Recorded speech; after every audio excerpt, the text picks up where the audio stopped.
Hello, and welcome to the Runners Club podcast. I feel like it's been a minute. I'm very excited to be here. I'm your co-host, Courtney Phillips, and that is Ian Gonzalez. How y'all feeling, y'all?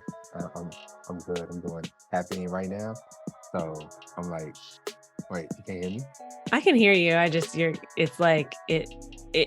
can tell, I personally, because I'm looking at you, can tell that your microphone is all the way down there. Is this better? Yeah. Oh, why is that way better, my guy? Sucks. I'm sorry, but you need a stand or something, because this ain't it.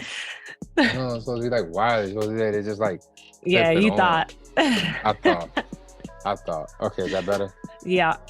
All right, damn. Hey, y'all. Hello. How you feeling? Are you asking me, or are you asking our guests, or our audience? You, I'm asking you. That's a fair question, huh? Yeah, like I said, I'm feeling good. I'm like really excited to be here and record, and I don't know, I feel like we haven't been here. Like, I saw you in person at the Chicago 13.1, but then I feel like I haven't seen you on my screen via YouTube recording in a while. So thanks for rocking with us, you guys, because we be taking breaks, but not letting you guys know. Listen, life be life, and we just be trying to keep up. And we're just trying to do our best. So, I haven't seen a barber in so long. I wouldn't notice. Really? It's just curly hair to me. I just normally look this rough. That's what it is. Oh, okay. It's just like, this is my baseline. And when I get baseline, be like, oh my God, have you lost weight? No, I've actually just got a haircut. You got a haircut. I got a lineup, I got groomed. But you feeling good? You feeling good? Because I mean, we have a guest today. I'm excited to bring her in. So yeah, I mean, I could tell the world about my struggles finding an apartment as a entrepreneur and self-employed person. We can go through the stress and drama of that. We can circle back. We can circle back. It's too much. It is too much. But no, let's bring our guest in. I'm happy to have our guest on, and I'm really excited to talk to them. Okay.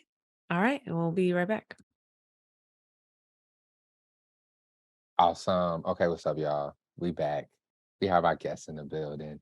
We have is like I feel like in the running space, like in the real world, like when you get a PhD, like you're a doctor. You know what I'm saying? It would be Dr. Marina. Okay. Like right now, it's like you have a RRCA certification, like you're a coach. Like, is it just like, do I just address you now as coach, like Coach Marina Holter? Yeah. Like, is that just how it goes now? I am getting more comfortable with the term coach. And it's so exciting. Like, I feel like I'm learning to claim that as a title. So, let's go for it. You can call me coach. I love it. So we have Coach Marina Holter in the building, y'all, from Grocery Run Club, pulling up. Who actually, honestly, before we even started the recording, subtly showed like that she is definitely better than me, as she's sitting here hydrating with just a nice glass of water, and I am hydrating with just caffeine, just a venti cup of pure caffeine and oat milk. So you already ready for the season. Like, you're leading by example. Okay? Leading the way. I've already had my 2 cups of coffee, so we gotta tap out at some point. Gotta balance. Okay, balance. And also, I feel like the conversation of whether or not coffee is hydrating goes back and forth. Yeah, no, I definitely need it in the morning. I'm also like, I wake up early. Like, this morning it was 5:30. Normally it's like 4:45. I'm like up early. So coffee is definitely like because you like ritual. To do that? What are you doing? What are you doing that early in the morning? I have always loved the mornings. I have never, or for like the last 8 years until this most recent change of life, like I've had to be up until 5 a.m. like working. So now I've flipped it, and I'm like, okay, let me wake up at this time. And I don't know, everything just feels so peaceful. I also teach in the morning sometimes too. So I don't like just rolling out the bed and heading out the door. I'm like, I got to warm up. I got to connect. I got to establish myself for the day before I can get going. So yeah, it's an early morning for me most days. That's beautiful. Yeah. That's super fire. That's super cool. So you mentioned that you're teaching. I know what you're teaching, but what are you teaching for the listeners who might not? Yeah. I teach spin classes. So I do some cycling around the city. I'm at Spinergy in Wicker Park. And then I do a couple of like commercial buildings for offices and whatnot. So that's where I was at this morning. I was at the 167 building teaching a spin class.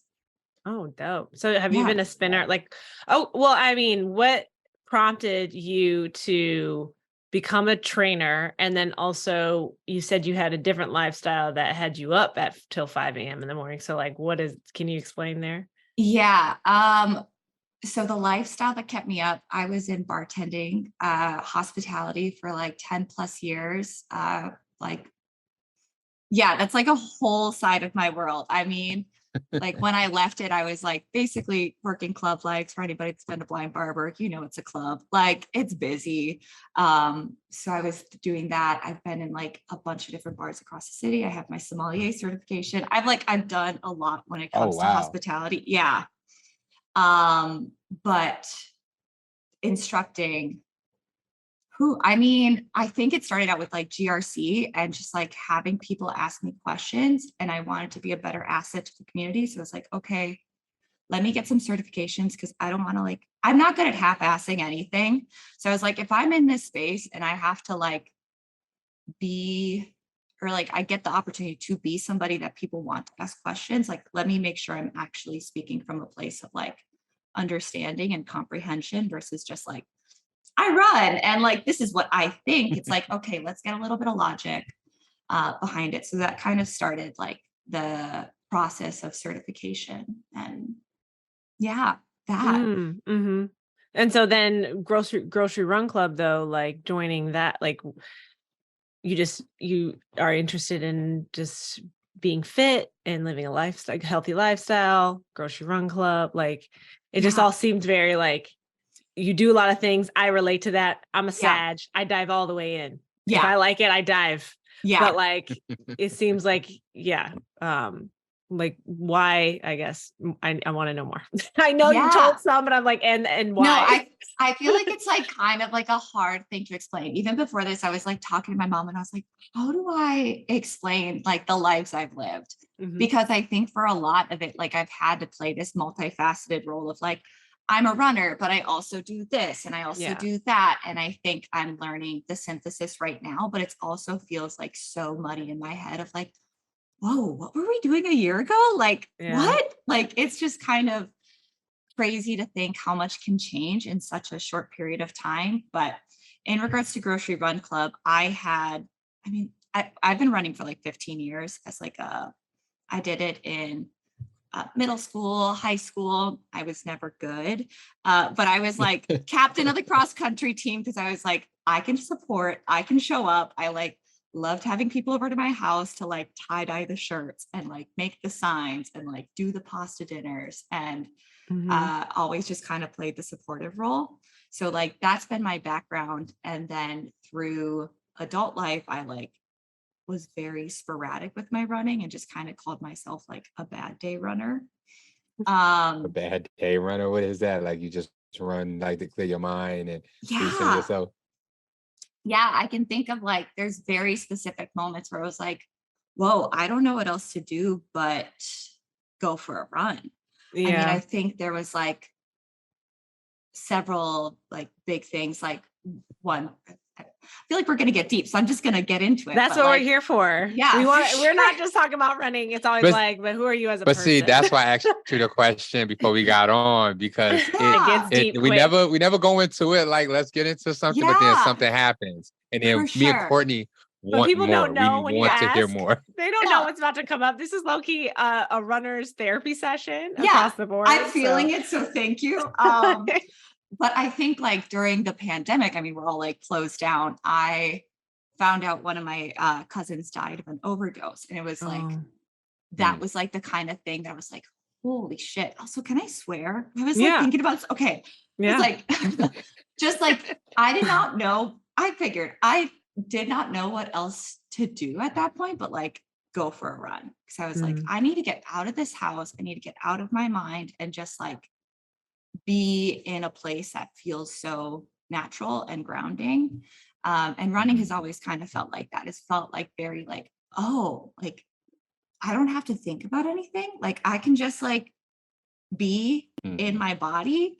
And so that was a day that I was like, went out and I was like, I had not ran more than like 2 or 3 miles like for the last couple of years. I ran 10 miles, like just like Wow. Wow. nonstop, like ran from my house in Humboldt Park to like downtown, like did like loops. And like I checked my pace at the end. I was like, I am not, I was like running way faster than I ought to at that point, anyways. And it was like, okay, like let's keep on running. And that was like a short spurt of like, I don't know what else to do with my time, but like, I'm sad. Let me go for a run. Um, Mhm. and yeah, that kind of like, I mean, yeah, yeah, evolved. it's yo, like I think like through a lot of, especially like runners, whether they are like me, they're an adult, like a runner who got into it as an adult, or like somebody who's been running since they were a child. Like it's just the through line is moving the body just Mm, allows you to expel so much energy, and then running in itself yeah. just allows you to get so, and that's what emotions are. Emotions our energy, and we usually release that energy, vocally, through words, crying, tears, stuff like that. But then you can also like get those out through just pushing your body, just Yeah. like I say, going out for a run. That's usually like a little bit faster than you normally would, just getting yourself tired so you can just drain all of that out of body. Like it feels good when you do that. Like when I'm Yeah. not running consistently, things that are stressors have more of an impact when I'm not Mm-hmm. running regularly, Yeah. So I can definitely understand that and speak to that a little bit. Um, you were the captain in high school, Yeah. and you said, right? But Yeah. you was kind of saying that you might not have been the best runner on the squad. No, I was like, I didn't even make JV. I was like on the C team. Like it was, Okay. I was back there. But it was one of those things where it's like I always showed up. I Hmm. tried really hard.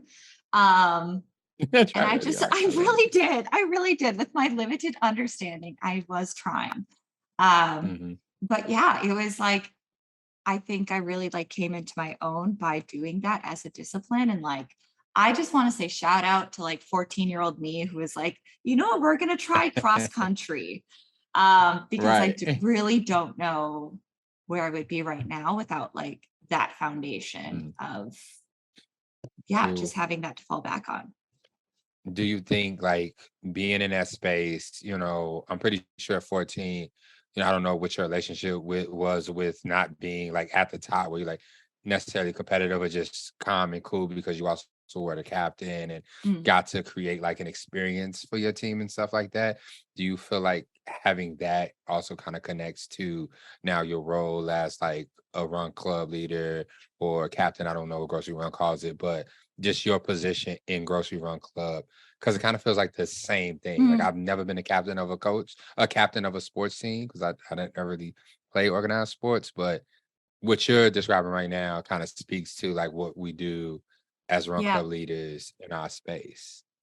Yeah. I definitely think like I am a competitive person, but it's not, I feel like I'm the selfish kind of competitive. Like I'll be competitive when I know I can win. Like a card game, I'm not nice to be around. But like for things where it's like it's so much bigger than just me, I think it's been easier. And like I find this so much more now, just like to pull myself out of like that main character and be like, "Oh, this is so much more." Like you look around and like see everybody who's around you. Like for Grocery Run Club, it's like, okay, cool. Like, yeah, I'm here to run a 5K, but like I'm running with somebody who's running 3 miles for the first time, or like I'm running with somebody who's been running with us for the last 2 years, or all of those things. So I think it does come into play. And like, I think it's just, yeah, I don't want somebody to feel left out or alone because I know it's so easy. And like, there are so many run crews. And as somebody who is very intimidated to go to other run crews,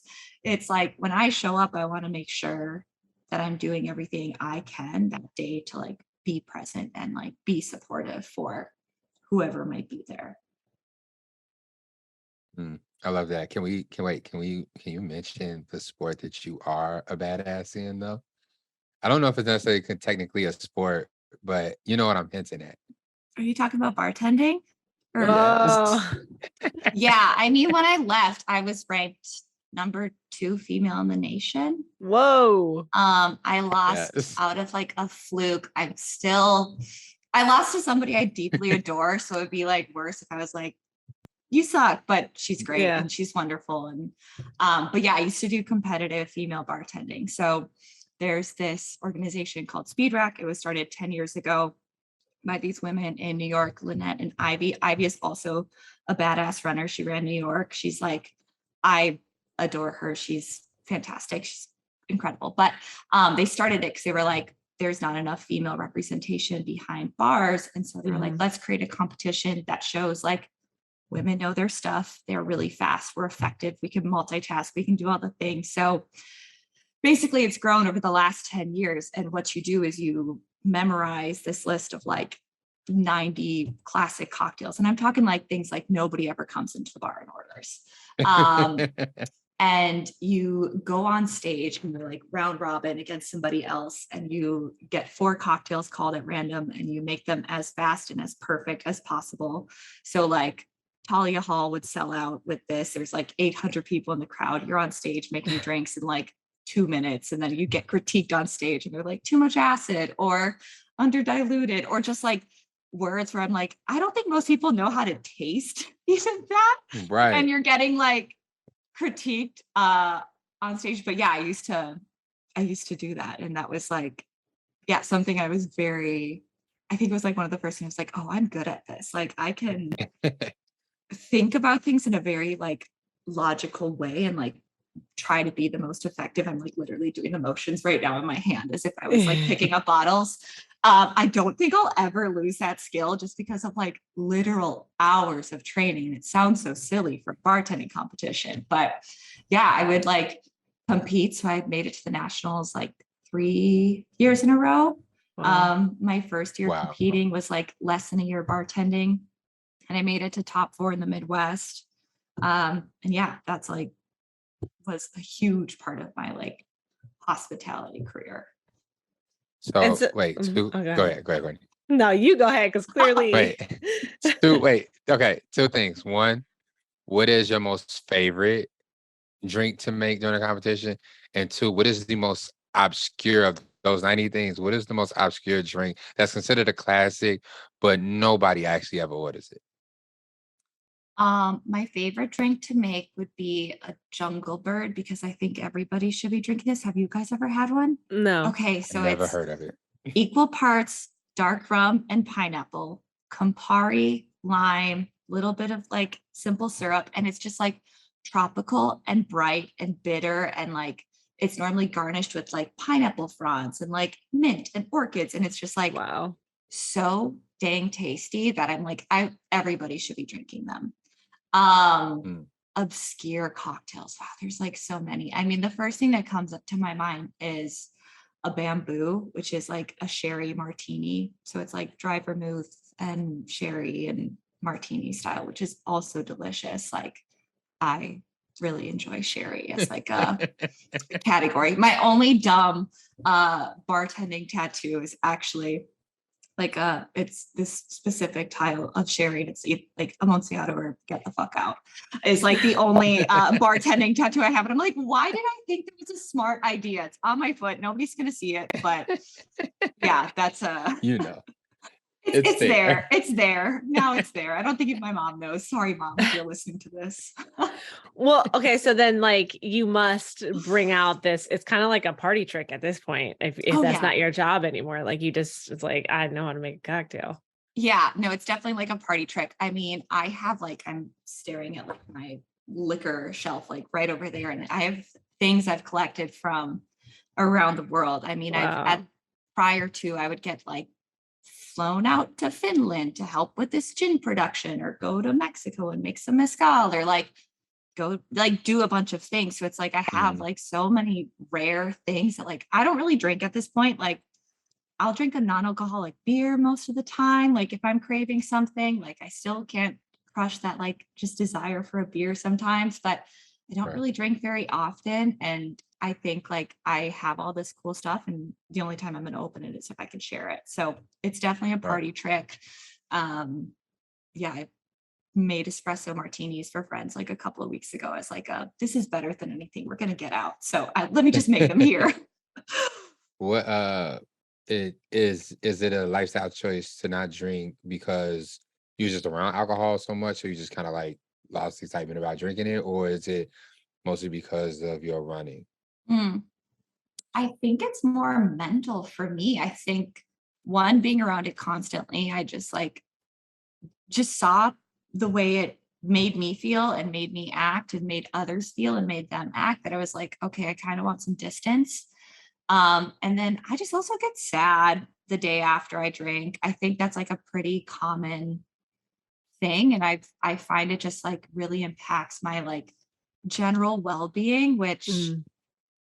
I is, I think there's moments and there's opportunities, and like I love having like a glass of wine every now and then, or like having like I love having fun too. It's like I'm not going to pretend like last Sunday I didn't have, more than I probably Right. should have.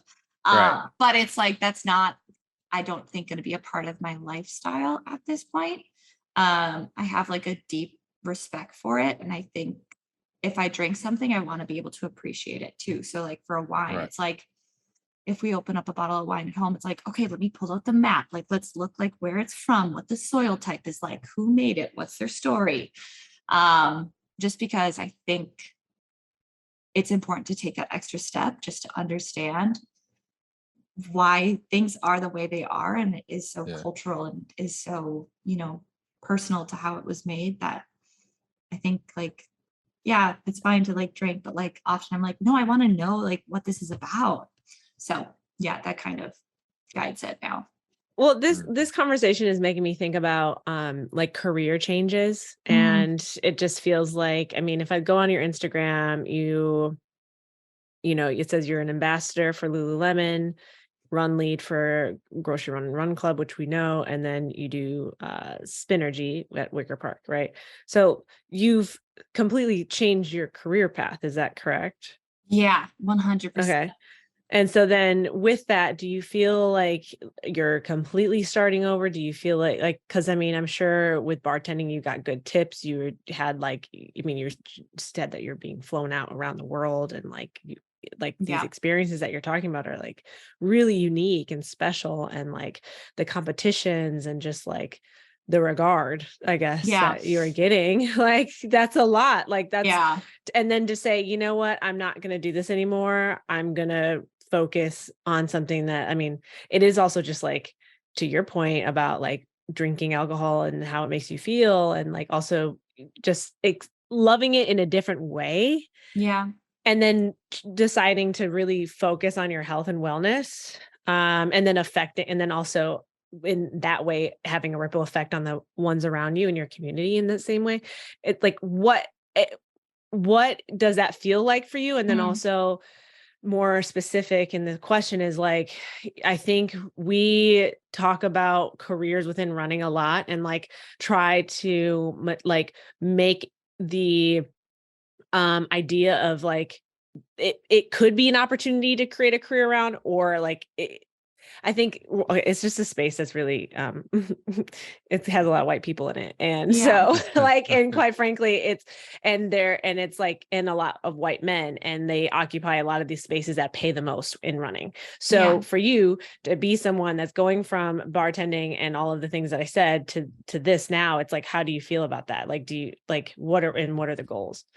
Yeah. I think first I'll say is like for years I've kind of felt myself of like, okay, it's not that necessarily I'm changing, but I feel like I'm becoming more who I am, Mm, and like falling more in step to that. And like quite frankly, with bartending, I just like couldn't do it anymore. I mean, I am somebody that struggles with anxiety, somebody that struggles with panic attacks. And I look back and I'm like, I also like, I used to smoke like when I was bartending, because it was like that was the only way you would get a break. I ran my first two marathons like smoking cigarettes, like weekends. Like I look back and I'm like, you dumbass, but it was like the only way you would get a break. And I think back to like so many times where I was like mid panic attack and I would just like go outside. I wouldn't know what else to do, but like be like, I'm taking a smoke break. And I finally got to the point where like I had one really bad like panic attack mid shift. And I walked out and that was my last day bartending. I Wow. was just like, my body was rejecting it. And I had just for years, like not listened to it. And I think that's so dishonoring to what I had learned through running as well. Of just like, I know the difference between discomfort and pain, but why can't I identify this like outside of my running? Like I am clearly in pain in this career. Like my friends see it, my partner sees it, my parents see it, but like I'm just like stuck because like I have this regard. I have like a good income. I have like, yeah, I have these things that like are, helpful, but aren't the full picture. And so I left because I was like, I can't go back. Like I walked out. Like there's no home for me anymore. Wow. And for like am so thankful to have a good therapist who like has been so great at like helping me take the small steps and like take time away. And I'm thankful that I had like a partner who's like, I got rent, like you get your life together, or like I had savings that I had. So I was like, okay, I can take this time to like figure out what I wanted to do. And I thought maybe that might be a different shift in hospitality.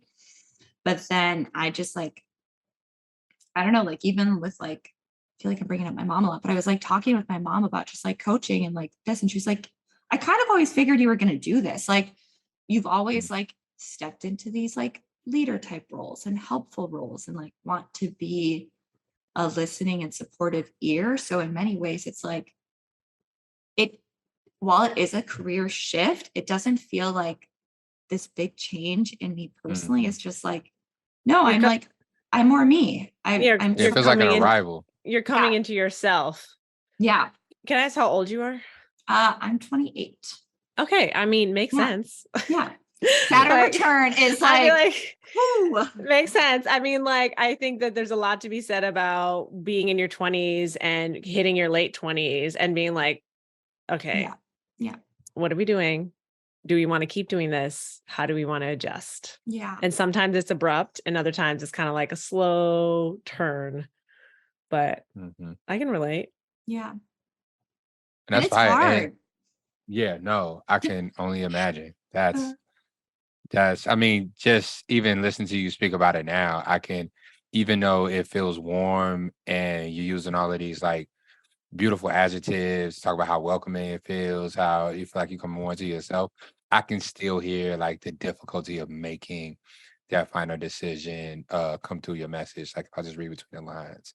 Yeah. And I can only imagine how scary it could have been. But I've also like from afar, not knowing a lot of these things about you, um, I've seen you jump into this run club community and into your role as a coach with like 2 feet, like just all the way in from hey Ian, which I'm sorry I've never showed up, but hey Ian, come to my first Smith classes to like I just read a caption that said like you and Crystal are like one of the handful of people with level 2 RRCA coach certifications in is it the city or the Yeah. Midwest? We're 2 of 3 in Chicago.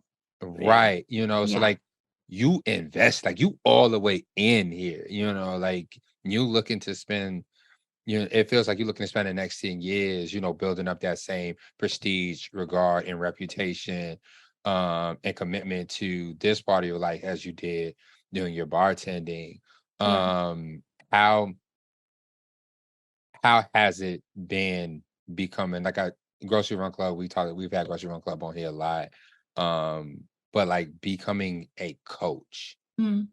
like taking on other people's goals and aspirations and being a catalyst for these runners to achieve what it is they want to achieve. How has that been? Yeah. It's been a process for sure, but I think it goes back to my like can't half-ass it. It's like, Mhm. okay, I spent months being like, what is it that I want to do? And I just want to credit like taking that time. I think if you have that opportunity, it is super helpful. And like, I credit a lot of like being able to have that clarity to like meditation and journaling and reading and like having new communications with people. But once I finally like clarified, like, okay, I've had people asking me for like years now and be like, oh, coaching, do you want to do it? Do you want to coach me? And I've like coached myself. And like last year I made the plan for Jorge and I and like got to like actually like have somebody use my plan and be like, oh, okay, cool. You used it and you ran well. Great. Like I can maybe do this. And I saw myself like hit PRs with like programs I was doing because I was like, okay, let me try this on myself before I ask anybody to do this. But as soon as like I had enough people asking, it was like, okay, I'm just going to say yes and figure out the rest. It was like, okay, let's apply for an LLC. Let's design a website. Let's figure out how we get a domain, like all of those things. Um, and then just trusting that, like, I mean, I would say to myself, like, I'm going to attract the clients that like I should have. I'm going to attract the athletes that like I should be working with that do want to be not only like the thing I'll tell everybody is like, I'm not just invested in the metrics. Like if you want to be the fastest, strongest, like PR hitting runner, like I'm not it. I'm not your coach.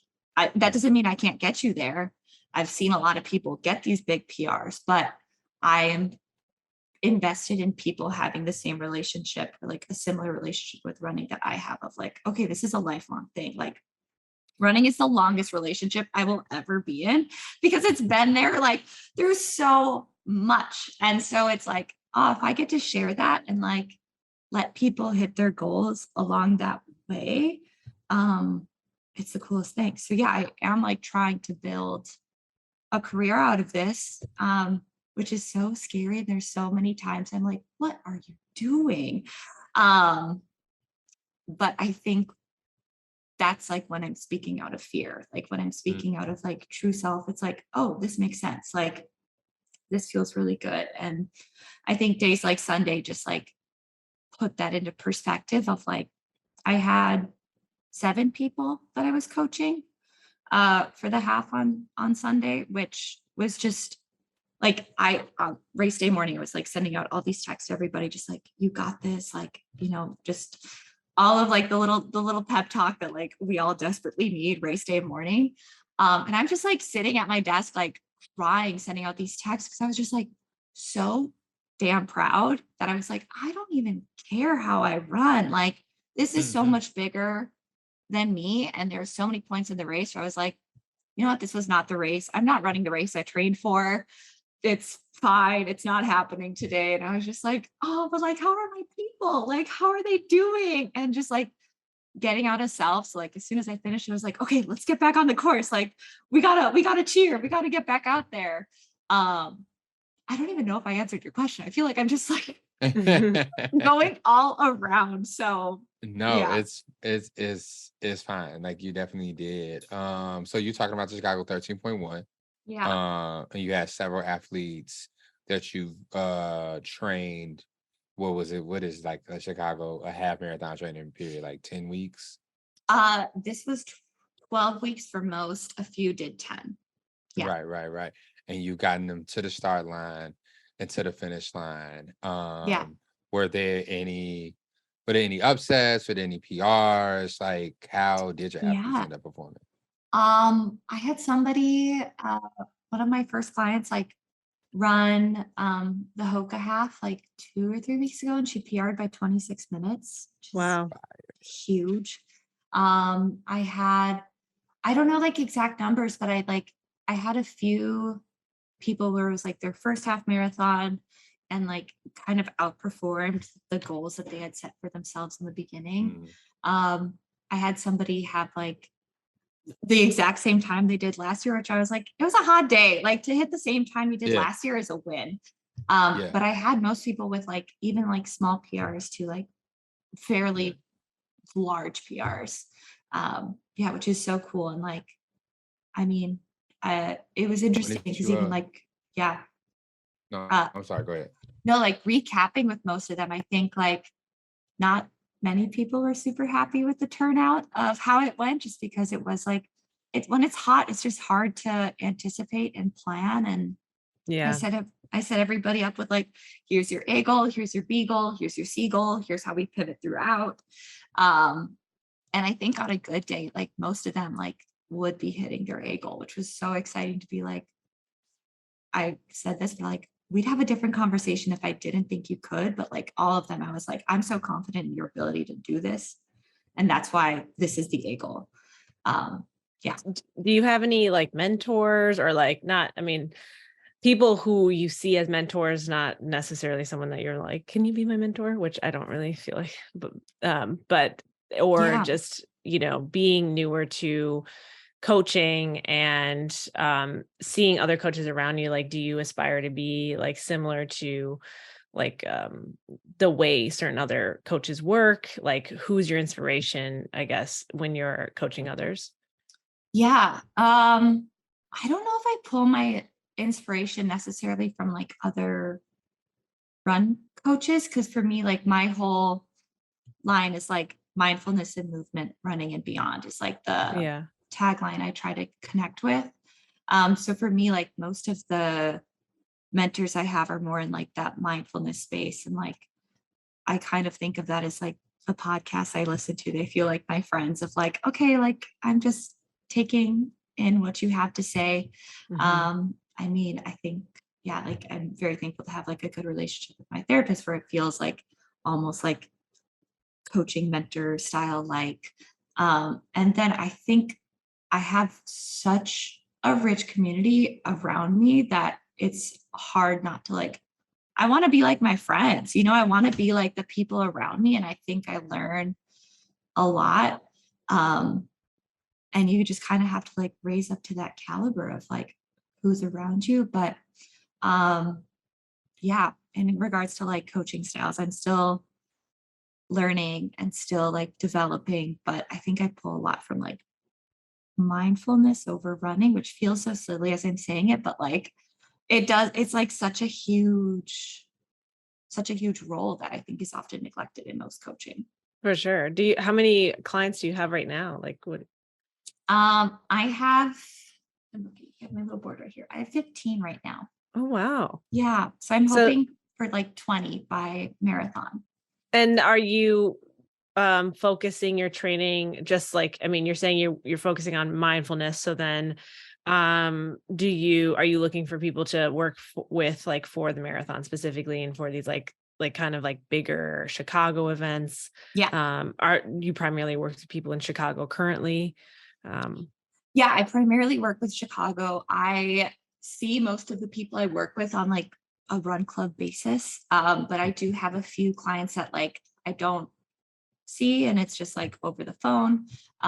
So how it goes is like I do weekly check-ins and then at that point we're able to do like a phone call or whatnot.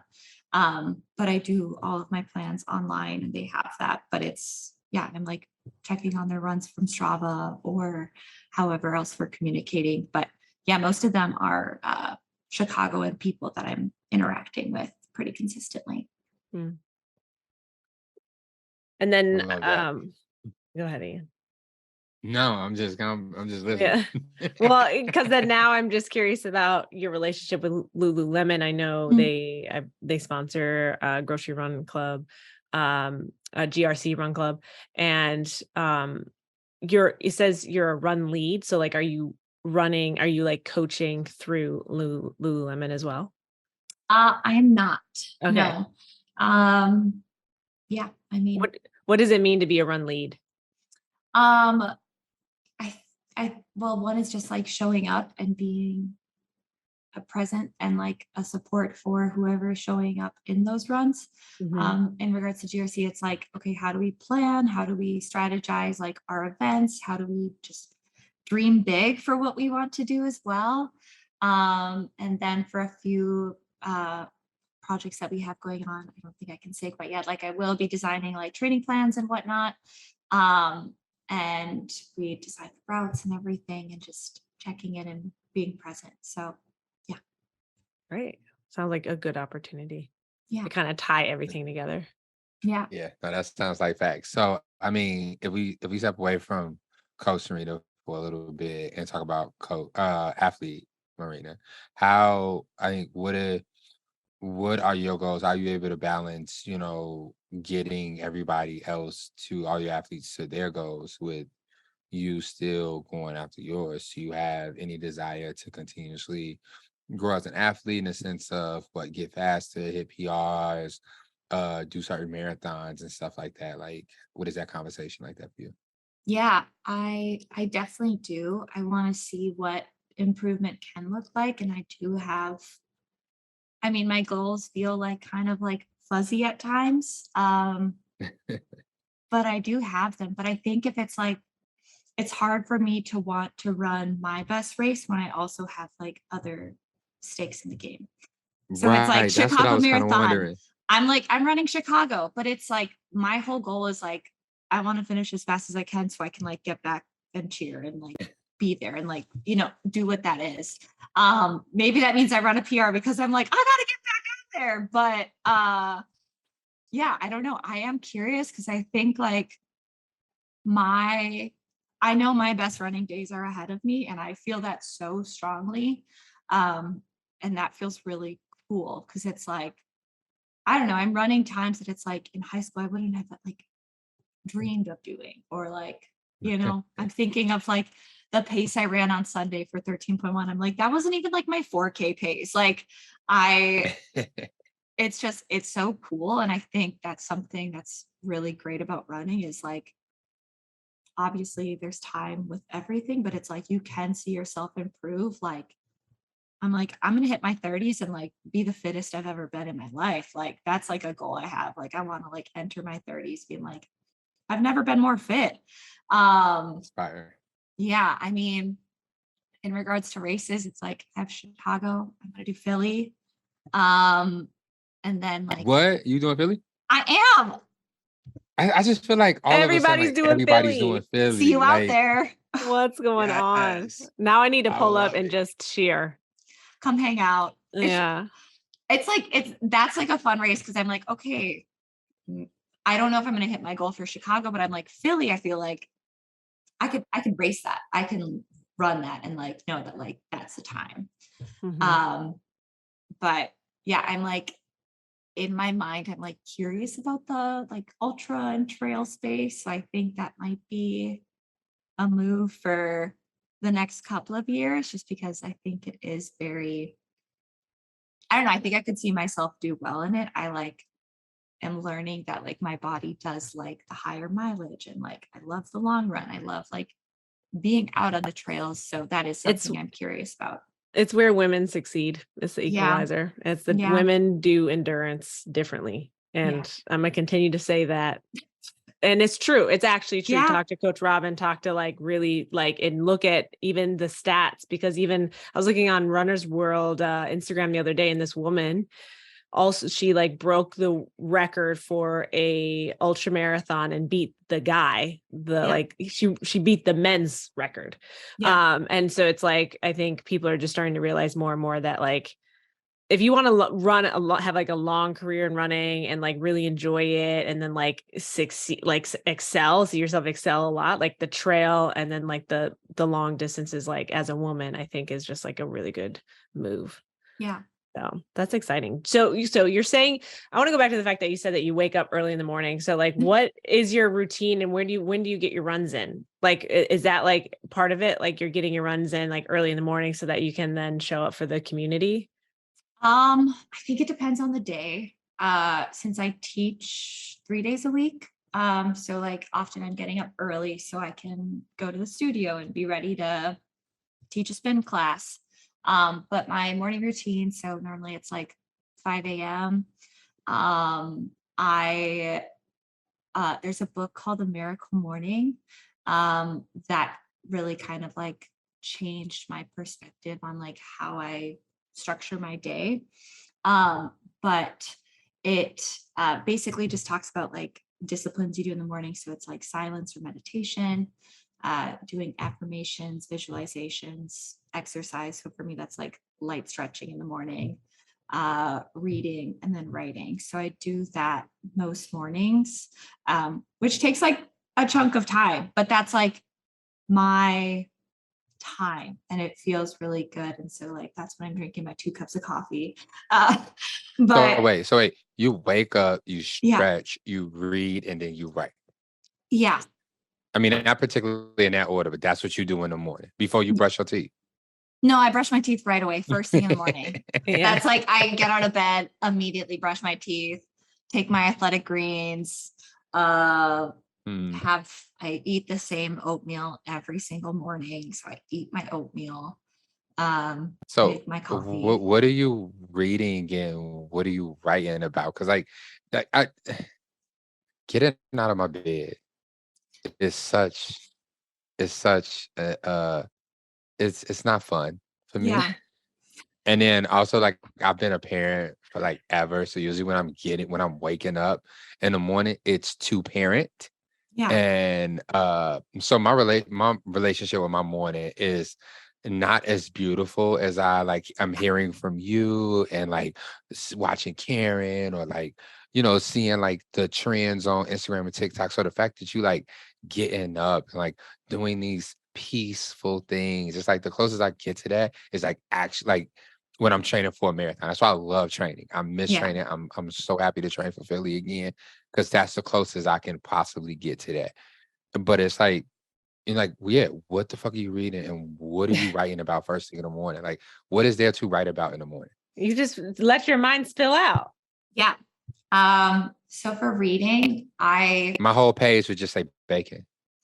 well, I think that's like the beautiful thing. It can just say bacon if that's like what's on your mind. But I think if you wrote bacon enough, something else would come to mind. You'd be like, oh, bacon goes with eggs. It should go on a bagel sandwich. Like it builds.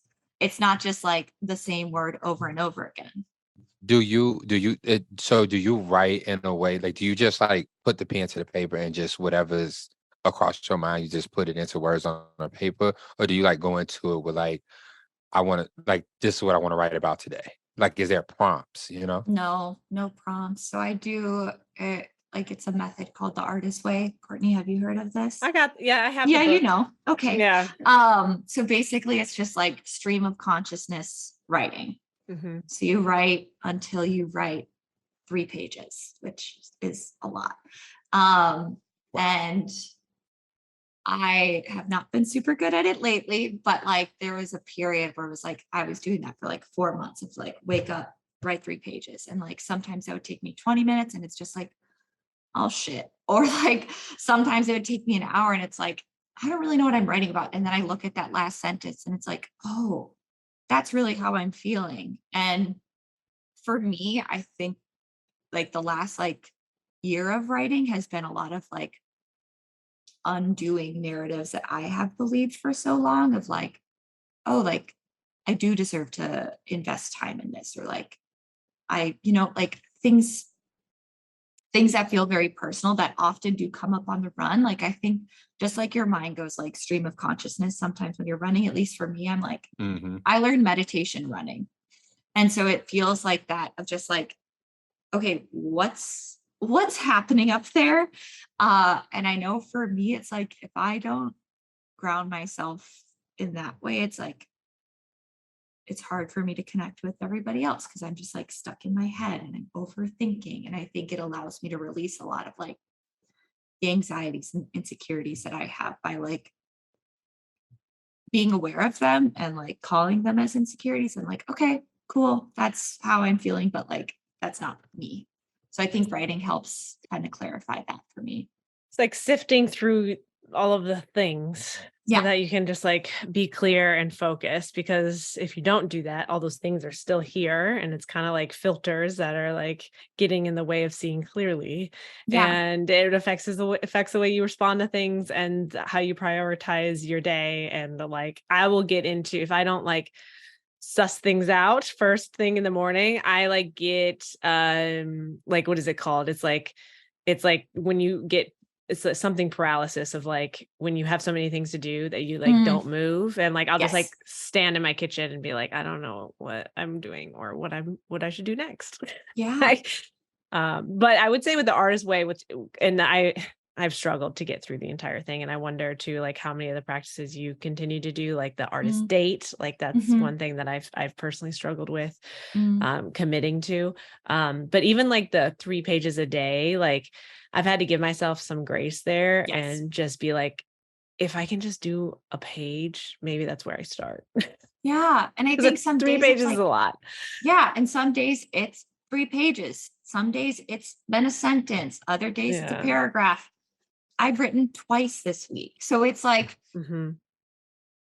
I think disciplines like come and go at times. And there are certain periods where it's like, that's super helpful. And like, I know just like I was on and off with running for early adult life. It's like, I feel like that way with writing too, of like, oh, I know I'm going to come back to this. I know it's always there for me. Like my journal looks at me every single morning and it's like, we're here. You gonna start doing something? But like, sometimes I feel like those thoughts feel like that one thing on your to-do list that you're like, I'm going to get to that. And then you finally do it and you're like, that took 10 minutes. Why have I been waiting 2 months to do that? I feel like I perpetually like make things bigger than they are. And I think just writing them down and actually like seeing it or like actually doing it, I'm like, oh, why did I make that such a big deal? Yeah. No. I want to meet some men who do this. You know what I'm saying? Like, I wonder if it's like harder for me to do these things, because like I just get rolled out of bed and I'm just like let me just get to my day. You know, like let me get in the shower, let me give you something to eat, and let me just like kind of get to my day. I think like in the morning, like there's some stillness and stuff like that. Like I have that, but I'm not doing anything with that, you know.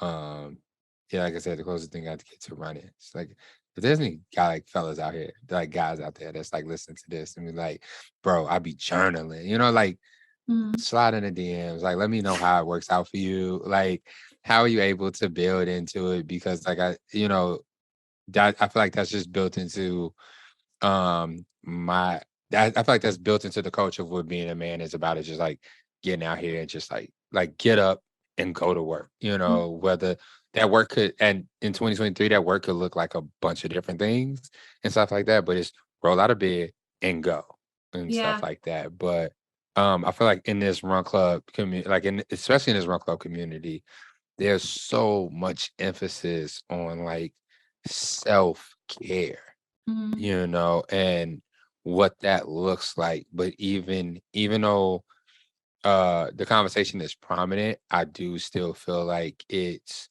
um the execution, the follow through of actual like self-care that I see is mostly from the POV of, you know, women like you and Courtney and stuff like that. And I'm just wondering, like, because we all are in this space, like how many people, you know, is what is Aaron doing something for self-care? Is Jorge doing something? Is Manny doing something? Like, does it look like journaling? Or is there something that like specifically works best for the men in our community and stuff like that? Is that something just purely just physical, you know? I don't know. That is kind of interesting. Is There's a slight interest for me in it now with this next year of my life looking completely different from the way I thought it would look. So I don't know. I'm about to start getting deep into my life. My bad. I feel like my question for you with that would be like, have you ever given yourself space to do that or to like explore that? And I'm just gonna say, like, I think it looks different for all of us. Like all of the practices are gonna do and have different benefits on each of us. But like, I don't know, have you ever like explored that or like seen what that feels like? Or um, I consider myself a very introspective person. You know, like I think I reflect a lot on my day. I reflect a lot on situations that I'm in. I'm pretty honest with myself about uh what I'm doing and not doing, whether it's for myself or just interactions with others. And I think has given me uh from what I've been told, that's I've been able to express a a different level of empathy than most of my counterparts as far as men goes, right? Yeah. And accountability. I tried to journal, like, like I started seeing like a therapist like a few months ago, took a little bit of a break, just scheduling wise lately. It's been a bit hectic, but um I tried journaling and it quickly became a task, Mhm. and writing never felt like it never felt as urgent as all the rest of the shit that I got to do Yeah. throughout the day. It's like, I got to make money over here. I need to go do this for August or Julius and stuff like that. So it's like, Yeah. okay, I'll get to it. And then next thing I know, like I did not journal for that day. So you have a hard time prioritizing that. Yeah. Um, so I don't know. I really don't know if I've done these things. Do I make time for me to rest? Do I like what do I make time like when my day is crazy, when my week is like crazy? Will I turn everything off and just get into my anime? Has Courtney texted me and wondered why I have my phone in my hand and I have not responded to her in 24 hours? Yes, these things I don't happen. care. You I know what know I'm you're saying? busy. I'd I be turn like, off. the way I send Ian several things in the day, and I'm like, he's probably not going to even see half of these things, but at least it's there for reference. Yeah. You put it out You there. know. Yeah. I mean, well, go ahead, Ian, finish what you.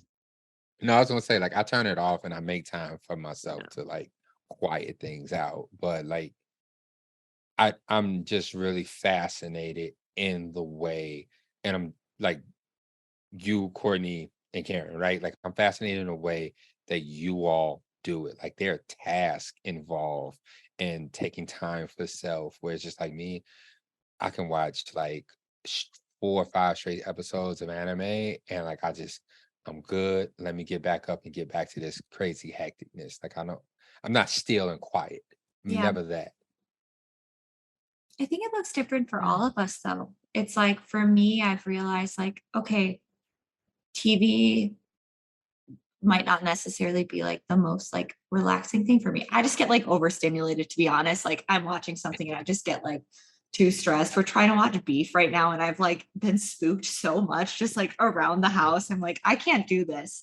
So like for me, that might not be the most restful thing. So it's like, okay, what actually feels good for me? And like, I think the word I'm hearing from you is like task. And so it's like, okay, if I make it a task, then that's just like something I have to do. But it's like, if this is something that I know is going to be like beneficial, it's like, I want it. And so there's like with the journaling, it's like, it's not something I do every day, but like when it feels really good and when it feels very important, I'm doing it every day. I mean, same with reading. It's like if I'm like really in a book, it's like, okay, I'm gonna read this in 2 days. Or like the book I'm reading, I've been reading it for like 3 weeks. And it's like, it's not getting read. And so it's just like they're disciplines, but it's like things come and go and things are very seasonal.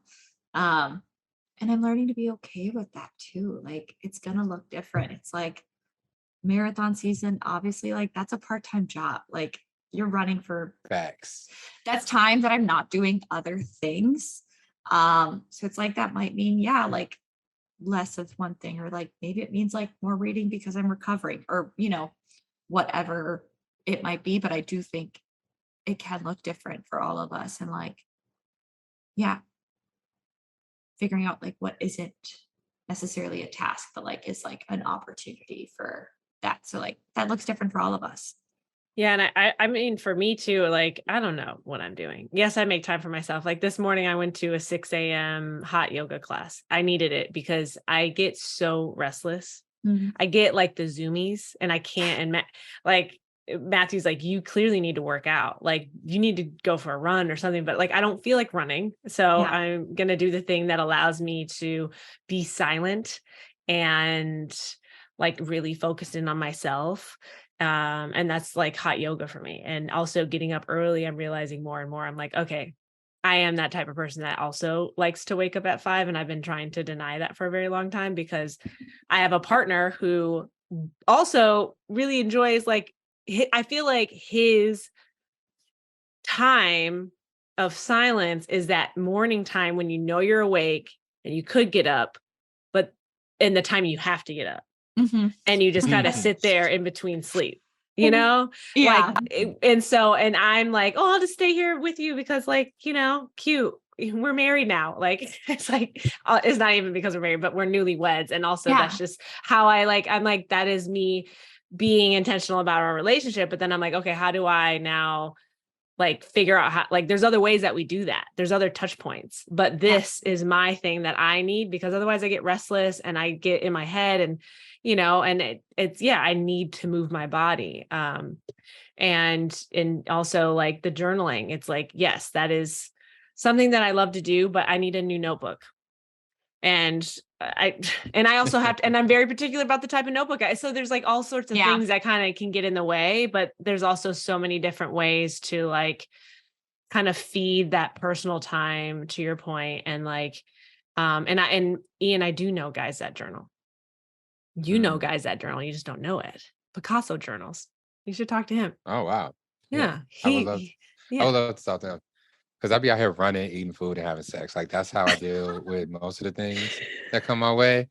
So, trying to find these quiet spaces that I hear work for people has been a challenge. Mm-hmm. And it probably looks differently than you've been shown. So yeah. I'll also say for us and our listeners, what I really love is just taking moments of small breaks in between my work. If I know I've been at my computer for a long period of time during the day, it's sit on the floor for a second, look out the window. Literally just take a pause, even if it's 5 minutes. It's sometimes that accumulates into something that that works better because not everybody is a morning person or they journal at night. Sometimes it's literally whatever is easiest and flows well into your current movements so that it's not a task. I love that. Marina, let's stop talking about me. Marina, I'm curious because I was really excited to have you on. I've been having conversations with you, especially since you decided to make this. I don't see you super often, but I feel like whenever I do, we just somehow end up with time to just talk, and I get these really dope updates about where you are, especially in this phase. I didn't know you when you were bartending. I've met you as you were exiting that, and this is the Marina that I know. So my question is, where would you like Marina to be in 5 years? How does that look? What is that dream? Yeah, I feel like it's hard to think because even 5 years ago, I couldn't have expected myself to be here. No way. I would have not believed it. I don't know. I hope 5 years from now, I'm still being loyal in the opportunities that I'm given, that I'm constantly trying to grow, that I'm open to new experiences. I don't know. I want to see new places. I want to be in people's lives and be beneficial. I want to know more about myself. I want to be rooted in a community. I don't really think I have this dream thing, but I have feelings. I'm I want to I want to do an Ironman. I want to do ultras. I want to do things like that. I'm I want to prove the limits, but I'm also just to show I can do it. And not that I need to prove anybody else, but it's just I deserve to know for myself. So yeah. I love that. Oh, actually, wait, do you have any follow-up questions, Wendy? No, I mean, I'm Okay, satisfied. awesome. So this is a complete, but it literally just popped up in my head. Your Instagram account. Oh my gosh. Hacked, right? I almost brought that up too, because I'm And what's going on here? I'm looking at your Instagram. so, I'm how you only have 200 followers? Like, Right. stupid. So my question is like, was you trying to turn 300 into 3,000? Like, how did that end up happening? what happened? You trying I to turn $300 into 3,000? You got hit by a scam? no, Oh I shit. like it was during a GRC run like 3 or 4 weeks ago. I got like a message from Facebook. This is probably like a good thing for me to say so nobody else gets scammed like this. It was like a message from like Instagram, and I like clicked profile and it like showed up as Meta, whatever. And it was like, you have been reported for copyright issues, like fill out this link to like submit that this is an error. So I was like, this is obviously an error. And me believing in like the goodness of what I receive online, I'm like, let me fill out this form and like whatnot. And then I like didn't check my phone, went on the last long run. So I'm like, I didn't check my phone for like 3 hours. And then I pull it out after the run. And I have like all these texts of like, hey, you got hacked. Oh no. And I've like submitted so many claims. I know other people have like submitted stuff, and Instagram has been no help whatsoever. They're like, hey, not enough data to support that you have been hacked. So we are considering this a fresh start. Follow my new account. It's just my name, Marina Holter. I'm trying. It's on trend. It's on trend with your story. I feel like it's making sense. Like the numbers will go up in no time. I feel like I just got chills when you said that, because I'm like, wow, like life is really like opening up not a new page, but like a new book for you. Like you're just like, I'm just, it feels very refreshing, but I can only imagine like I would be stressed. I would be very stressed. I definitely was, because I was just like, wait, I feel like I'm just like, I feel like you joke and you're like, you're content creating. And I'm like, I am not. But now I'm like, oh shit, I kind of have to. Because I'm like, wait, I was like talking to people. Like I had like people I was like communicating with that I like, I hope you can find me somehow. Like, I don't look up my name. I'm still there. But yeah, no, it feels like just like a good, like humbling moment of like, okay, this is just social media. And I feel like I'm not taking myself as seriously on it, which is why I'm just like, let me like put this on and see what happens. Cause I'm like, if it makes sense to one person or like makes them want to go for a run, then it's probably worth it. So I'm just like not really caring as much and just like, well, let's just do this thing and see what happens. But it's just like what a funny issue to have in this time. Right. But Facts.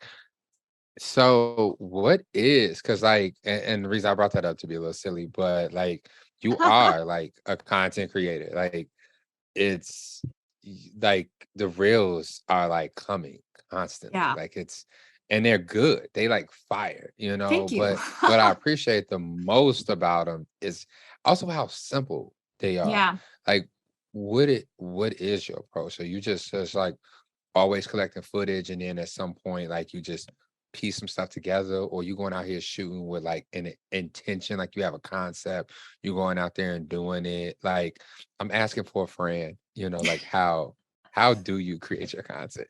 I will say the stuff that I have gotten like the most views or like interactions with are things that I think the least amount of time with. It's like me just shooting like an overhead of like, here I am running, and like just what I'm thinking. I think like a couple weeks ago, I was like me running 3 miles, wondering how I'm supposed to run 13 miles at race pace. And like that, I was like, why is this like doing so well? I'm like, it literally took me 2 minutes. So I don't think I'm really like recording a lot of stuff. I just like think of an idea and I put it down and like whatever sticks happens. So it's like also like the pressure of like I'm a procrastinator a bit too. Like I'm an overachiever, but I definitely procrastinate. And I think sometimes in that like little like golden hour, I'm like, oh, that's what I should do. And it's like, well, you got to post something because this is how it's supposed to do or whatnot. I feel like I'm just like not caring as much and just like whatever comes to mind, and like it probably will resonate with somebody of like, just trying. I feel like very similar to you. Like I don't necessarily care. Yeah. But like I also I don't have a lot of gray area. You know, like if I care, I care. If I don't, I really, really don't care. So it's like I can't like do like that whole like, oh yeah, I'll create and then I'll just, I'll post because like no, I'm not a content creator. Like I didn't get on social media like to be seen. Like I got on social media because I want to share what I was eating with y'all, Yeah. back in like 2008, like so it's like, I'm having like this weird, relationship with creating content and stuff like that. Cause it's like I feel like it's either I'm very intentional or I don't care enough to actually get things done Mm. and stuff like that. But like I said, watching you and a couple other people in the running community, like just fire content just coming out. And I'm like, and then some of these people also have like day jobs. Like they're not even, like us who's might be creating content, with a goal in mind. Like I want to build on my followers so I can get more access to more clients or I can get opportunities with different brands and stuff like that. Like some of these people who create and fire content on a regular day, it's just fun. Like they Yeah. are having fun and interacting with the app in a very organic way. I'm just like, how in the fuck do you all do that? Like 3 weeks ago, like I was like, I have scripts in my and I was like, this is too serious. Like Yeah. I'm doing a lot and it's unnecessary. Yeah. Yeah. I don't Yeah. know. I don't know. It's weird. Yeah. It definitely is like it's just like an odd thing that's like a way of life right now. And it's like, I think that's also like a nice thing with having a new platform. It's like, I don't really have anything else to fall back on of like, oh, I think like before you could scroll through my profile and be like, oh, like she's done these things and she's been to these places. And now I'm like, I kind of got to like tell y'all a story if you're going to see this and like try and let you into who I am really quickly. And so I think just like doing those things that like I, and it's not that I don't care, but it's like, oh, this is me. And so like if somebody doesn't like this, like they don't have to watch this or they don't have to interact with this. And like I'm going to trust that like the people that need to see this are going to watch this and send a message or do whatever it is that people do on social media. I feel like I like post something and then I like throw my phone and I'm like stressed. So maybe someday I'll get over that. And then also there's moments where I like have to check myself if I'm like looking at my phone because I'm like, I just need a little dopamine hit of like, did anybody like my stuff? And it's like, that's not the point either. Like, I don't want to have this like weird relationship with my phone and that kind of stuff too. And I see that happen. I'd be lying if I wasn't like, I feel that. But it's like I feel it and then I acknowledge it of like, oh, I'm just trying to waste time. Yeah. Yeah. Facts. Yeah. Well, listen, keep them coming. I do enjoy and stuff like they that. will be. Right. And I just appreciate the craftsmanship because like I can't figure it out. I cannot crack it. Like the things that I post are pretty much organic. It's like in a moment or like I'm doing something like, oh, let me capture this. And maybe I post like 3 days later or like a week later. But if like trying to do the things that are recommended by every influencer, everybody on YouTube is like how to grow your following and stuff like doing Instagram as a business, even though I know it's like basically your resume nowadays, but doing Instagram like as a business, as a self-employed person, like I can't because it takes the level of frequency because that's what gets me. It's not actually posting things that people would like or not like. People like stuff that I post, but the frequency is what gets me. It's like writing. It turns it into a task. And then it's like I'm out here like living real life. You know what I'm saying? Like how do I make creating a video an important task throughout my day? You know? Yeah. I've like planned days where I do it. So it's like I'll use an app where I can like plan ahead and it'll post for me. So I think that's super helpful. Also, like I'm on the AI train. So it's like sometimes I'll ask, Cohesive or ChatGPT of like, hey, what should I do? Cohesive is great. If you need Instagram stuff, that's when I really liked, but it's like, it'll help with like caption generators. And I don't use it, but I'm like, oh, like, let me use this as a structure.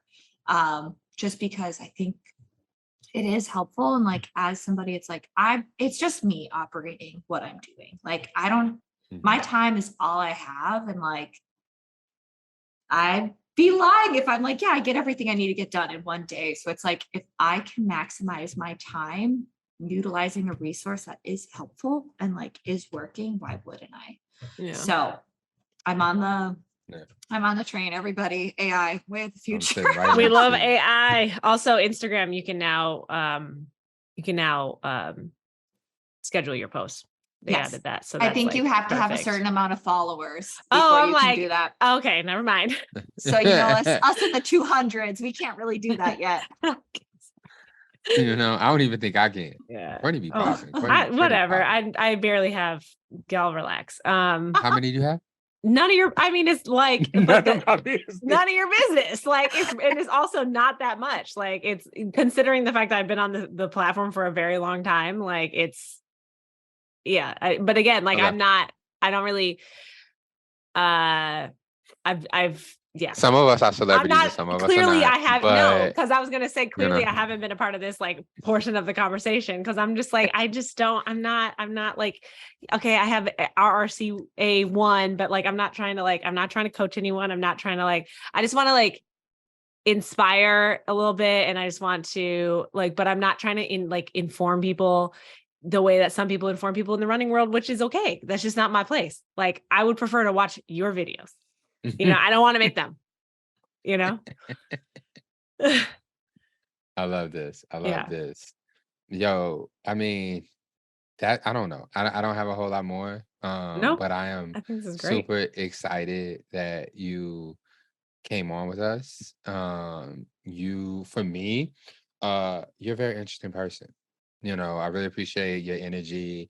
Your vibe is very warm, is very welcoming. Like I'm interested in your arc, your story, and where this goes. I think the Chicago Run Club community has grown so much, and I've had such a beautiful opportunity to meet so many dope people, and I want to continue to share these stories, and I'm happy that you were able to come on and share yours. Thank you very much. Yeah, thank you. It's been, it's so such a joy to be here, and like, truly honored to have this conversation. And listen, y'all, if y'all looking for some one-on-one coaching, hit Marina up. Get some of these good mindful vibes. Where can they hit you up? Where can they find you on Instagram now? Marina Holter is my Instagram, or you can find me on my website. I have a newsletter that comes out every week. So it's just marinaandtherest.com. You can subscribe there, and I do free consultations for anybody that's curious about coaching. That's beautiful. I'm excited for you, and like just to see your growth and like to watch your Instagram grow. Okay. Everybody go follow. A little bit more emphasis on that. But like, just to see this amazing shift, because like Ian said, like we know this version of you, and the longer you do this, the more you'll be surrounded by people who know this version of you. And as you continue to come into yourself, you're just going to continue to inspire others. So thank you. Yeah. Thank you. So kind. All right. Okay, we're back. And that was really great. Marina is just like so kind, and we appreciate her. Thank you. Yeah. Very much. She's also like a reflection of the energy that I've been getting all day so far. And I mean, it's almost like 12 my time. But I went to hot yoga this morning, like I said, and even the instructor had like a very similar vibe. And I realized like how I can be so much more like so much more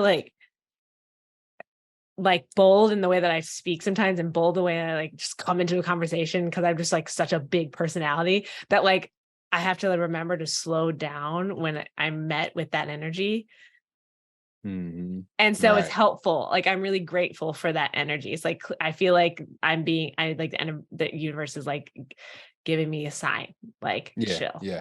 I needed that after a day You like need yesterday. a vibe. Yeah. You need to chill, be a little Yes. bit more like Marina, be a little bit more about Yes. like this yoga instructor.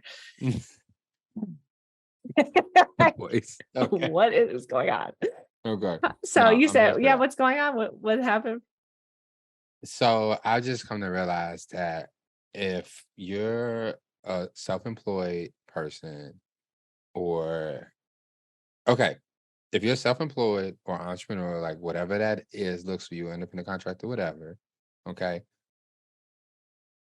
you need to be making a lot of money to live anywhere. Okay. Because at this point, I am only good enough for the hood. Like they don't want, like nobody wants me. Like Don't say it like it's that. Why would you it's say that? great because nobody wants me.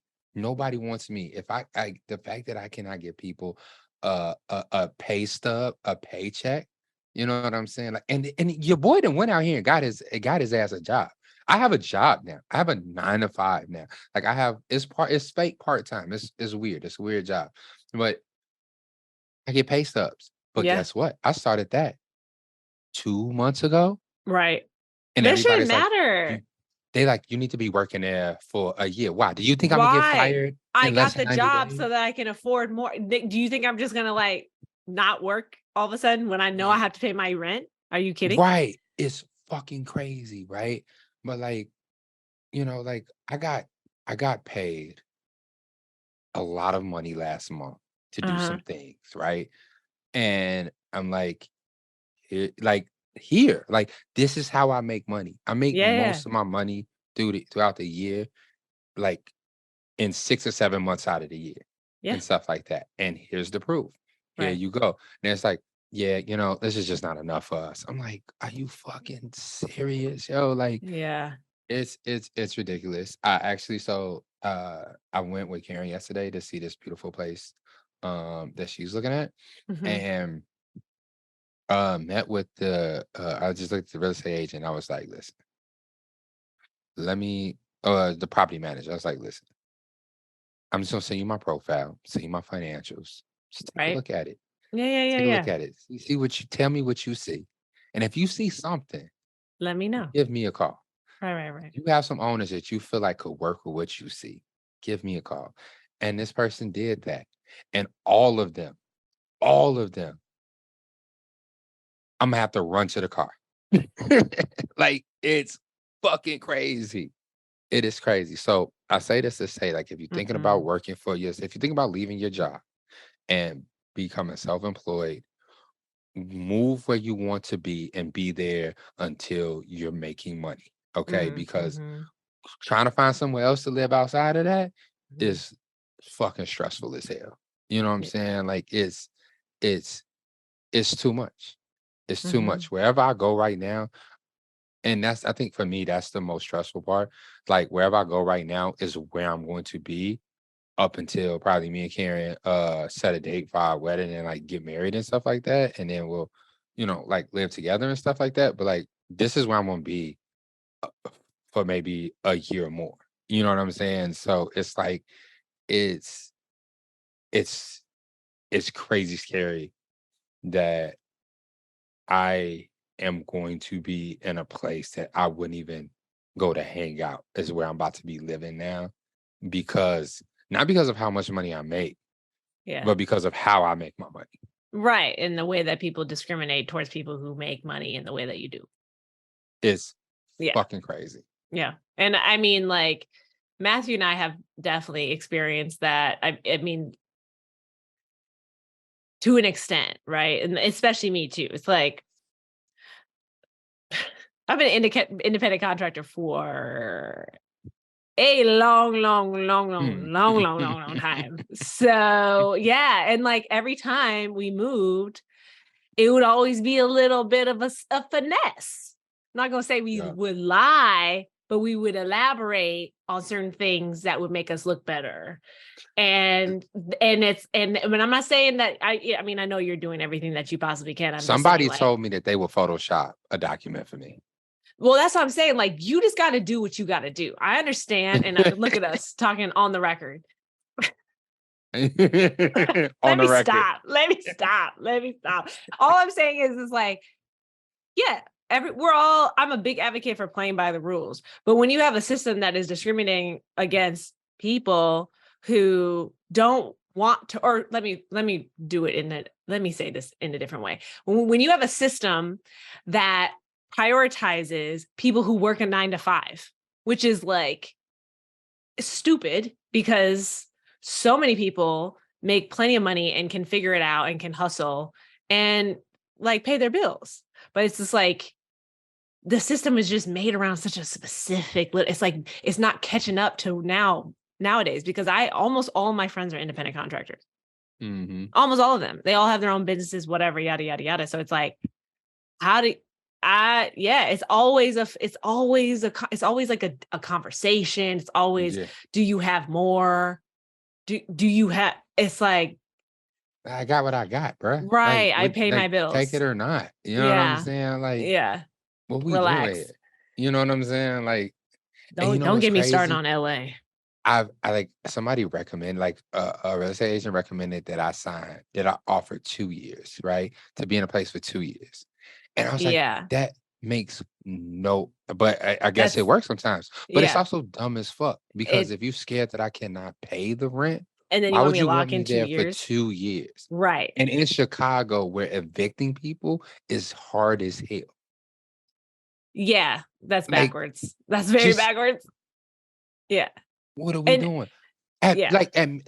Yo, give me month to month. Let's revisit this every month on the 1st. You know, like, that's a way that we could work. And I'm fine with doing like a month to month situation and stuff like that. And if in the 6 months, if you feel like, oh, I get it now, he's good, let's sign a full lease or something like that. Full rental.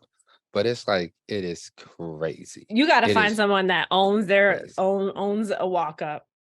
Nobody manages their own property anymore. You gotta, well, that's hard. But like, that's always a come up, is finding someone that like is a property, just like owns their own property. But yeah, I don't know. I think too, it's the economy currently, because like everyone I know is having a hard time. I was like out here in LA. Cameron was having a hard time too, but go ahead. Yeah, I was. I'm saying, like, it's just housing is really tough right now, like across the board. And I mean, to live in New York, to live in Chicago, to live in LA, like these are primary cities that are just like, good luck. But out here, I was just watching someone post about the fact that it's just like, you can't even go see a place until you tell them what your credit score is. They won't even show you the place. Yeah. They'll be like, you'd be like, oh, I would love to do it. Okay, what's your credit score? Because you're not gonna waste my time. Like, which is what? Is that legal? Is that legal?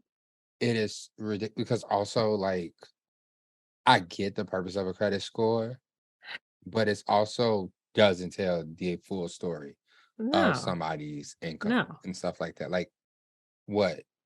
It's stupid. And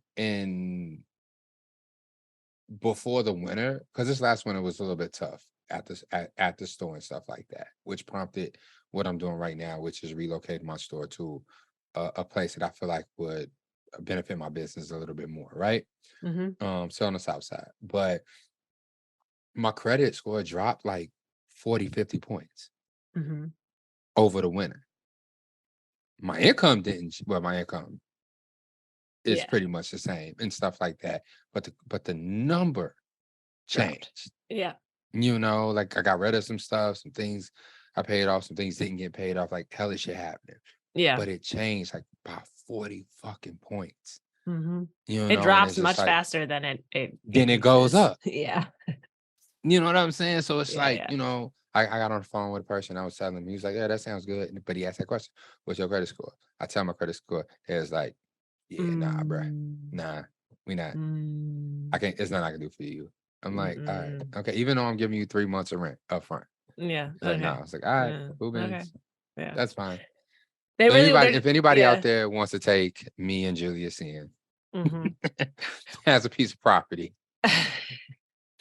I'll let your boy. Okay, exactly. Like We I just can't pay anything, but we can pay something. Holla at your boy. Jeez, yeah, I don't know. Good luck with that because I mean, yeah, I finding a place to live sucks. I just re-signed with our place, but then like I guess I don't know. My experience where I live is like we have signed for a year and then after a year you go month to month. Like even we were just like we would love to sign for another 2 years. Like I'm not Mhm, trying to move anytime soon. Like and we pay our mhm. bills on time. Like we gave y'all hella extra money when we first moved in because the housing market's crazy here and super competitive. So it's like and they're like, "No, this is what we do." And it's like even my sister-in-law, she's month to month too. Like and she has been for like the past 2 years. It's like and that's just how they do it. And it's like that's cool, but then it's also kind of like, but I actually want to stay here. And Right. I don't want you to just decide just randomly that like y'all want to move back in or like you want your cousin to live here. Like, like I'm not Yeah. I don't get it. It's crazy. Yeah. It's wild. You know, even I don't know. I mean, if the store does what it needs it to do in the next year or two, I'm a buy. I'm just gonna own. Like I'm just gonna buy a property and just be there and just be Yeah. happy for what I have. Like I don't see myself doing this for very much longer. Um, because this is ridiculous. I also don't like. I don't have a problem with selling myself, doing pitches and stuff like that. But what I feel like I'm doing is it's like, like interviews for a job. It's like I am trying to like I'm trying to get people to see like my value. Like it's Yeah. weird. Yeah. It's like It's applying a for a little weird. job. You It's know, like the way I felt out here was like I felt like I was trying to buy a home, but I was nah, renting. that's wild. Yeah, that's Yeah. wild. That's Like wild. so it's just like, I don't even want to fuck with y'all like this anymore. Like, that's No. why I'm like, give me like 2 more years and I'm just gonna figure it out and buy something. Like, Right. fuck are Facts. you talking about? But Um, outside of that, I'm happy to find out that so many people are going to Philly. yeah, it Uh, seems like there's so many people. I think, yeah, I think I need to be there. Am I gonna train? No. I probably won't No. run another marathon for like a couple years. Yeah. And I say that now, but that's just how I feel. Yeah. I loved running the half marathon in San Diego. That shit was Mhm. I don't even know if we talked since then, but I had a great time. That's fine. And yeah, and I'm like, "Oh, I can train for a half marathon." Do it. And no, I'm Have just some saying, fun. like, it's what is it? 2.5 months of training, and, like, that is nice Yeah. versus, like, 4 or 5 months of training for a marathon. Y'all got it. Y'all Yeah. that's your Um, stuff right there. that's my shit. I love it. I'm hoping I can get back into it. For Philly, that's still my race. I'm still like 3 or 4 weeks out from the official training to start. Yeah. I'm gonna start running again this week. Just see, I'm a little bit nervous that I won't hit my time, but I'm still gonna train with that goal in mind. Are you I don't sharing think that it's goal, or are very you far keeping it out. close to your chest? No, I tell everybody and their mama what my goal is. It's 3:45. I'm trying to hit a 3:45, y'all. I listen, 3:45. I be hitting some fucking I've been hitting fucking times since day one that Uh-huh. are fucking wild for like my fitness and experience in that moment has been fucking wild with very minimal effort. Okay. Like Mhm. very minimal effort. What I want to do for Philly was to go back to that 20-week training period with a Okay. nice solid base ahead. Like I want to go in like completely different. But of course I'm not. I'm going back in the way I usually do, hella ignorant. And I'm just pushing through and seeing what's gonna happen. Yeah. But like At least like you still have some time. You still have some time to build up, which I mean, oh but yeah, I yeah. guess you're looking for a place to live and that's kind of consuming your time. Right. So Yeah. I will be settled before the actual training period starts. I will be settled somewhere. Yeah. Okay. Um before the actual training period starts. And then when I get onto the training period, I'm going back to the basics. I'm going back to year one. Year one, there Mhm. was no dairy during my training. Year one, I was barely drinking any alcohol. I was mostly eating at home. Like I'm going all the way back to year one Mhm. basics on the way that I'm training and stuff like that. Like my fighting weight, fight day weight, okay, all is 200 pounds. That's usually where I am after 20 weeks of training, and I Yeah. fucking kill it. Okay. Right. These last couple races, I've been 225 pounds because I've been training for 10 weeks and eating Yeah. whatever the fuck I want to eat.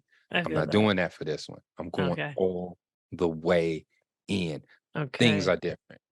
Things are different this training cycle. I'm swimming. I don't give a fuck what I gotta do. Yeah. Okay. You're Everything in is on there. the back burner. Fuck the kids. Okay. Like Karen's just gonna have to deal with the fact that she's just gonna get less love for 20 weeks and stuff like that. You know what I'm saying? Like everything like in 3 weeks,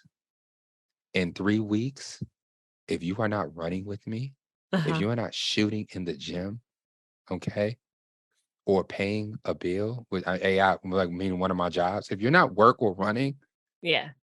you're second at Okay. best. At best. You heard it. You heard it here, folks. You heard it here. I don't want to hear anything. I don't want to hear nothing. Nope. Yep. I feel that. And so when is Philly? November? November 11th, I think. Oh, well, I love that timing.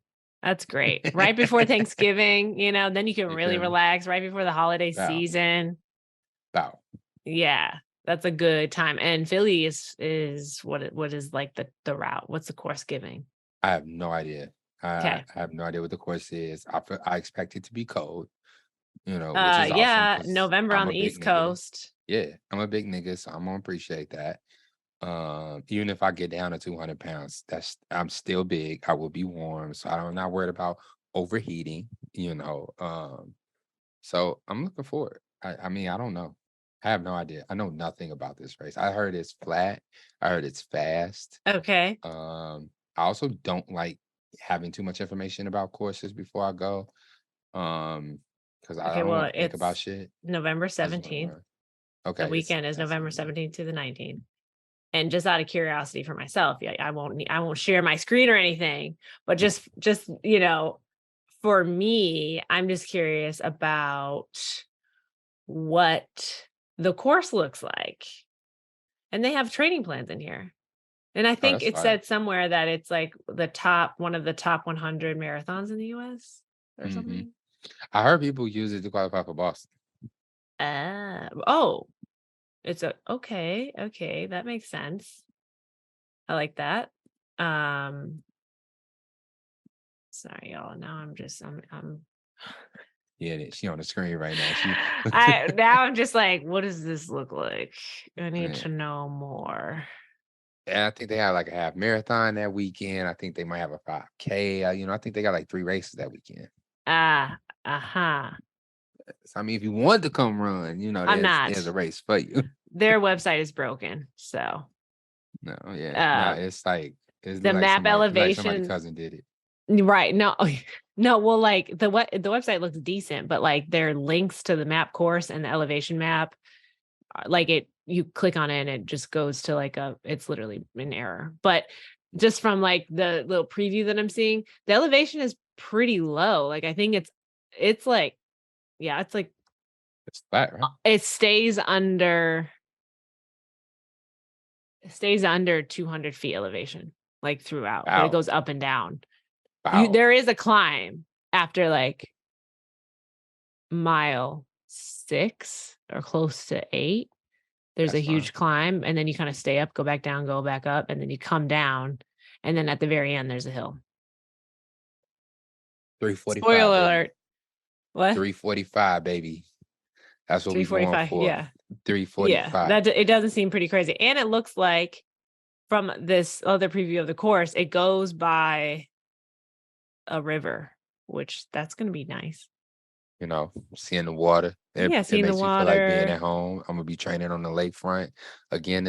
I am returning to Chicago, and in the matter of days, I will be back Uh-huh. home in my fucking city. Uh-huh. You know what I'm saying? Yeah. I don't. Oh my God! And what happened? I What am did, so fucking happy to not have to drive hours between Arlington Heights, and yeah. Chicago. Is Like, it so? It's worth the struggle to find a place. All of this is worth the struggle. The elation that I'm gonna feel when I realize, like, after a week or two of being there, and I realize that this is behind me. Yeah. I'm gonna be so excited. I'm gonna be so excited. When you trying to move? There are things that you don't need to do for love. You said what? Yeah, when you're trying to move, like, tell the people what you're looking for, and then maybe we can just like help this come to realization. So we have to move out by the 15th of June. Yeah, yes. Okay, this is probably going to come out after that. Afterwards. This is going okay. afterwards. Well, let's just talk about the best situation that will come to fruition. Yeah, actually, this episode is coming out tomorrow. we ain't even edited just like let's do a visualization of you moving out, moving into this new place, getting accepted for this place. Look, let me see. So I know I'm not staying at Bronzeville because what I'm trying to spend a month ain't there. Okay. Bronzeville is fucking ridiculous. They want like $1,700 a month. Didn't even know that. Didn't know that. Crazy. Like 2,000. One of our mutual friends said that they got people with properties. Their husband got people with properties. And the prices they were sending me in the DMs, I was like, not the DMs. I was like, I appreciate the fact that you think this highly of me. I appreciate the fact that I exude success and that I exude that I've done things out here that would make it look like I can afford that, but I cannot. Okay. Right. This is a facade, honey. Okay. Like, relax. I'm not lying, but it looks better than it is. Okay. But that's just because I'm doing my job well. Right. So Bronzeville is out the question. Okay. Woodlawn would be awesome. That would be the best case scenario. Right. I lived in Woodlawn. I fuck with Woodlawn. I feel safe. I feel safe for my 17-year-old to be in Woodlawn. That's fine. I would even go to Bridgeport. Bridgeport is decent. Yeah, you know, that's on the other side of the expressway. That's not necessarily where I want to be, but I'm okay with that. I can still get to the lakefront relatively quickly. Right. That's okay. I can get 7 on Sundays. That's 7 on Sundays, exactly right. My stretch is South Shore. Yeah. South Shore, you got to be on the right block. Oh. Okay. Which is crazy because isn't that you're going further south? That's south. That's further south. Yeah. That's like South Shore, you're getting towards like south. 70s. You feel which I don't want to live in the 70s. I do not want to live in the 70s. Okay. Right. I don't want to live in the 70s. I feel that.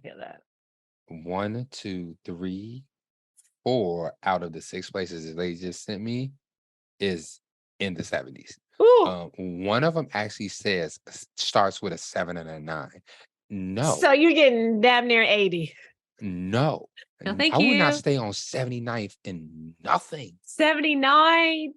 79th and nothing. Okay. That's where Chance the Rapper is from, 79th. Not from this 79th. He's that nigga from Chatham. I get it. The 9 is dangerous. Chatham 79th is different from East Side 79th. Yeah, okay, I see. Yeah. He's from they West make Side niggas 79th. different over there. Yeah. You know what I'm saying? White people close your ears. They make niggas different on the east side of 79th Street. Okay. Oh, I didn't even realize. Have I ever told you the story? I've only been afraid of 2 to 3 people in my life. Okay. Like other men, like people like my peer. I've only been afraid. Like I've been around people that I knew, like, hey, I'm not gonna mess with this person. Yeah. You know, I've been in situations where I may be arguing with somebody that I feel like if this goes to blows, it could go bad. You know, I might not come out of this on the winning end. Yeah. But actual fearful. One guy, his name was Antoine Ford. We were in the 4th grade. He should have been in high school. That's how he was built.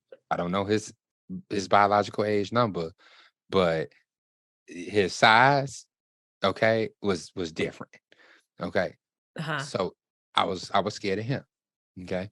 And then the next time I was afraid of somebody, I was in high school and I was dating this girl that lived on 79th in Kingston. Okay. Not too far from where some of these addresses are. 79th in Kingston. We go to her friend's house on like 79th and Essex or something, like 79th or something, right? And I end up staying over there too late. So now I'm walking to the bus stop, after dark to get on 79 bus to go all the way back over to Western. Okay. Right. So this dude walks up to my girlfriend and puts his arm around her and Oh starts no. talking to her, right? So, I'm chill, I'm cool, I don't react. I see how she gonna handle it for a minute, because Moving territorial. let her tell the dude, no, that's not cool, da da da da da. So she do, but dude still right there. So she gets a little space, and I just creep up in between them, like, hey, bro, she good, da da da da da. So next thing he do is like, hey, family, da da da da da. He calling for his people, like, For hey, yo, what? He's the one that started it. For right. what? He just wanted to start some shit. So in my mind, I'm like, okay, I'm looking at this dude. I'm like, okay, if it's two or three of him, I'm good. I have a chance. I Yeah, find a yeah. wall, I stand my ground. Maybe I Not a lose, wall. maybe I win. Here we go, because that's the key. Can't let nobody get behind you. Okay. Yeah. I don't know what podcast this is now, but this is what we're talking about. I'm gonna speed the story up a little bit. We get to the bus stop, and I'm Uh-huh. cool. I'm chilling. I'm like, I ain't worried about this dude. I ain't worried about his little friends. Be all right. I'm telling you, this is how I remember it. The bus stop has a light on it. Okay. Everything else around it feels a lot darker than it should be. Okay. Out of the shadows comes the boy who walked up to my girl. I'm cool. I'm standing there. I'm like, hey, it's whatever. We in this little space. Is it? It's whatever. You Is feel it? me? Out of the shadow comes a guy, little lanky, but definitely taller. Okay. He Right. probably in the 6 feet range, right? But he ain't Okay. like swole. He's just in the 6 feet range. So I look up, it's just two of them. I look at him. I feel his presence, and I look at him. It's like I'm thinking like, okay, this ain't bad. My man steps But it's into the not light. good. My man steps into the light, and it's this dent in his head from like almost his eyebrow to the back of his head that's in the shape of an iron rod fence. Okay. No. And so in my mind, I'm like, whatever the fuck that was, Oh that did no. not stop him. I am not No. stopping. Yeah, no, no, no, no. I happily sit. I sit when in my granny's words, I sit my happy ass down. Yeah, yeah, yeah, yeah, I yeah. am no longer standing up. Yeah, I'm sorry, baby. We ain't together no more. I sit down. So fam look at me. He look at my girl. He look at old dude. And dude was like, yeah, that's him right here. Like Did he that being, what I'm saying, being mad at circle. So dude look at us again. He look at me. He say, you getting in my boy way? I'm like, I'm like, I'm like, I don't know. I take that back. I don't know exactly what he said. No, I think he was like, that's your girl right there. of course. Gee, I don't know. I did not premeditate this, but it just came out of my mouth. I was like, gee, that's my baby mama. That's my baby mama, bro. He like, it's your baby mama, so it's your girl. Yes. I mean, but he leaning in talking to me, and I say, yeah. Hmm. And so I'm like standing nowhere near my girlfriend at this point. Like, I have distanced us. Okay. Look what you have gotten me into. Okay. You out here Right. putting my life on the line. The All right. fuck? I don't want He no looks dent at in my head. he looks at old dude. He like, you fucking with this dude over his girl, over his baby mama? And I mean slaps the dog shit out of this dude. Oh wow. Oh, 5 finger open hand slaps the mess out of him. My bus pulls up. I don't even say bye to my girl. I get on the bus. Yeah, bye-bye. Okay. Yeah. I'm going. And I want the world to understand, like, she's fine. She's from that neighborhood. Everybody knows each other. I did not leave her in a dangerous situation. Okay. She's fine. Ian Okay. said, She has a past. see She you is good. later. It is my life. Okay.